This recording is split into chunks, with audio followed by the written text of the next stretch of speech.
सुप्रभात बच्चों, कैसे हो? ठीक हो ना? घर पे ही रहना अभी लॉकडाउन समाप्त नहीं हुआ है। अगर हम घर पे रहेंगे तो अपने आप को सेफ सुरक्षित रख पाएंगे। आज हम पाठ 4 चींटी ने पाठ पढ़ाया, जो कि एक कविता है, वो पढ़ने जा रहे हैं। नाम से ही पता चल रहा है चींटी। चींटी ने पाठ पढ़ाया, लेकिन किसे पढ़ाया, क्यों पढ़ाया? इन सवालों के जवाब हमें कविता पढ़ने के बाद ही मिलेंगे। कविता को स्टार्ट करने से पहले हमें शब्दार्थ पढ़ने हैं, क्योंकि शब्दार्थ पढ़ने के बाद कविता को समझना बहुत आसान हो जाता है। उत्पाती, नुकसान पहुंचाने वाला। अभिमानी, घमंडी। सोपा, किसी दूसरे व्यक्ति पर भरोसा करके काम देना। बिसात, क्षमता, योग्यता। कटु, कड़वा, कठोर। धिक्कारा, बुरा भला कहना। करारा, कड़ा, तेज। सेंध, घुसने का रास्ता।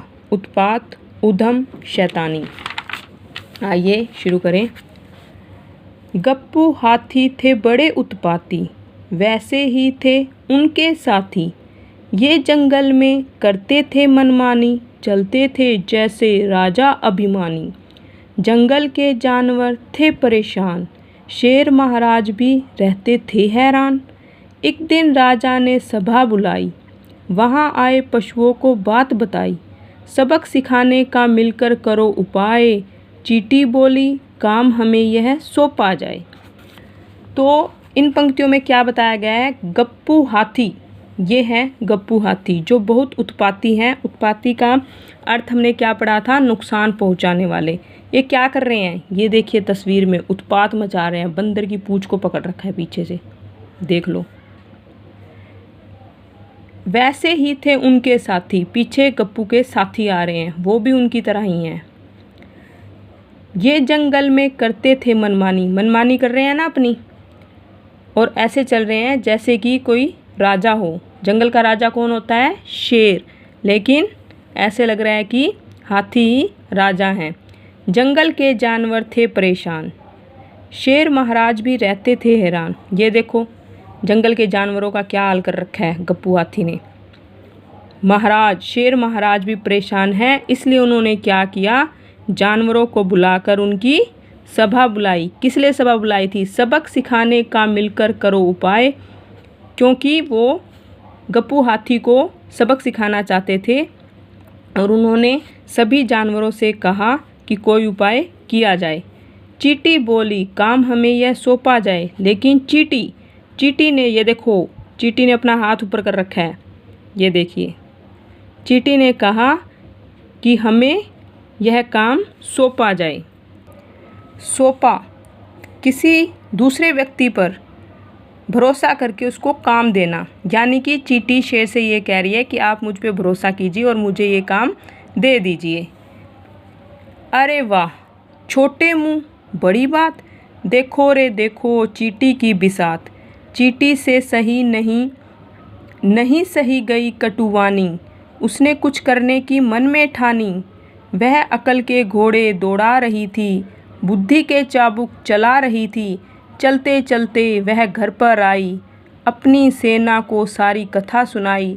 जंगल में बढ़ने लगी चींटियां सारी, उनके बल से काँप रही थी धरती भारी। वहाँ जो जानवर खड़े थे उन्होंने चींटी को देखकर कहा, छोटे मुंह बड़ी बात, इतनी छोटी सी है और इतनी बड़ी बात कर रही है।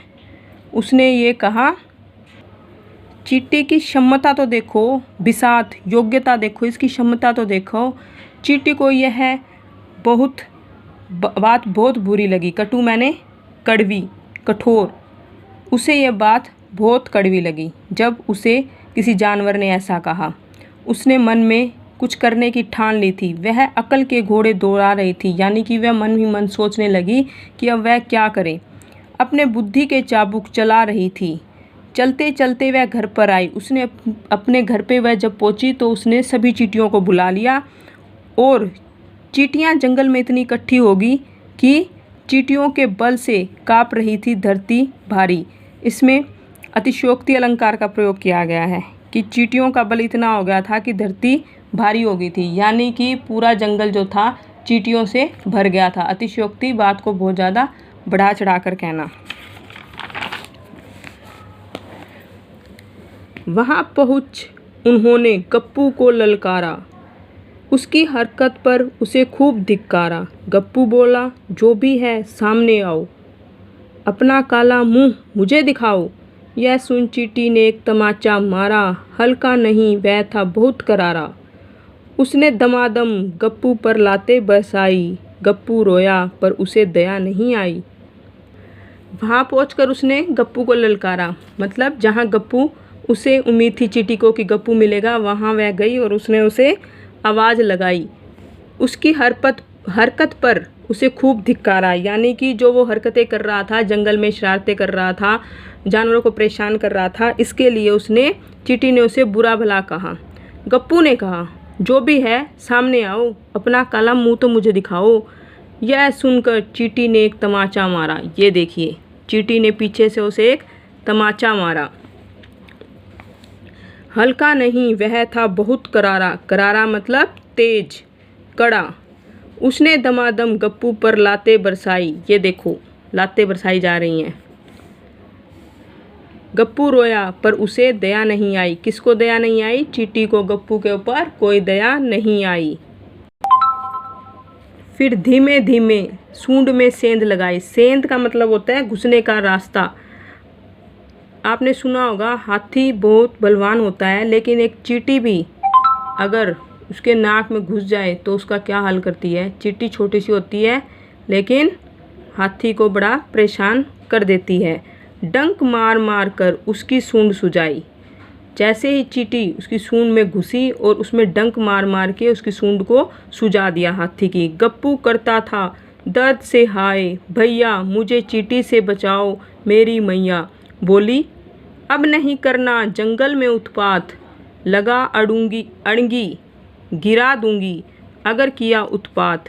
कान पकड़ वह बोला, गलती नहीं दोहराऊंगा, नहीं करना उत्पात, अपने बच्चों को भी समझाऊंगा। जब गप्पू की सूंड में चींटी घुस गई तो उसने डंक मार मार कर उसकी सूंड को सजा दिया। गप्पू डर से चिल्लाता रहा, मुझे बचाओ मुझे बचाओ। उसने ये कहा चींटी ने, अब नहीं करना जंगल में उत्पात, अब जंगल में उद्यम या शैतानी मत करना, नहीं तो मैं लगा अड़गी गिरा दूंगी। अड़गी पाँव अड़ाना, पाँव अड़ाकर तुम्हें गिरा दूंगी अगर तुमने फिर से ये उत्पात किया। कान पकड़ वह बोला। कौन बोला? हाथी बोला, मैं कान पकड़ कर कहता हूँ कि मैं यह गलती नहीं दोहराऊंगा और यह बात मैं अपने बच्चों को भी समझाऊंगा। ठीक है बच्चों, कविता पढ़ी, मज़ा आया ना? इसमें ये कविता से हमें क्या शिक्षा मिली कि हमें अपनी ताकत का गलत फ़ायदा नहीं उठाना चाहिए, हमें किसी को परेशान नहीं करना चाहिए, क्योंकि एक छोटी सी चींटी ने देखो हाथी को किस तरह परेशान कर दिया था। तो आज आपको क्या करना है, आज आपको इसमें से जो कठिन शब्द हैं वो लिखने हैं, जो मैं अभी निशान लगा रही हूँ। उत्पाती, अभिमानी, सौंपा, बिसात, कटु, चींटियाँ, धिक्कारा, करारा, बरसाई, सेंध, उत्पात, दोहराऊंगा, समझाऊंगा। ये कठिन शब्द आपको आपकी उत्तर पुस्तिका में करने हैं। इसके साथ साथ आपको शब्दार्थ भी करने हैं और शब्दार्थ का वाक्यों में प्रयोग भी करना है। आशा है कि आपको कविता बहुत पसंद आई होगी और आप किसी को परेशान नहीं करोगे। ये आपने इस कविता में अच्छी तरह से सीख लिया होगा। धन्यवाद।